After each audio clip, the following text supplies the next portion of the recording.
Ghatal master plan রূপায়ণ সংগ্রাম কমিটির পক্ষ থেকে আজ এলোচক দুরাজপুর সহ বিস্তীর্ণ যে এলাকায় যে বন্যা চলছে সেই বন্যার কবলিত মানুষদের কিছু সাহায্যার্থে এবং বন্যা পরিদর্শনে ঘাটাল রূপায়ণ সংগ্রাম কমিটির পক্ষ থেকে আজকে এই নৌকা নিয়ে যাত্রা হবে।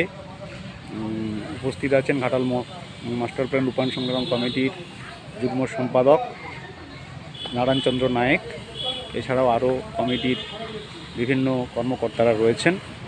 তাহলে সেই নৌকো এক্ষুনি ছেড়ে যাবে এখান থেকে, ঘাটালের এই সেন্ট্রাল বাসস্ট্যান্ড সংলগ্ন এলাকা থেকে যাবে অযোধ্যনগর 1 এবং অযোধ্যনগর 2 গ্রাম পঞ্চায়েতের যে অধীন যে বিভিন্ন গ্রাম রয়েছে, যে গ্রামে প্রবল বন্যা চলছে এবং মানুষ খুব অসহায় অবস্থার মধ্যে রয়েছে।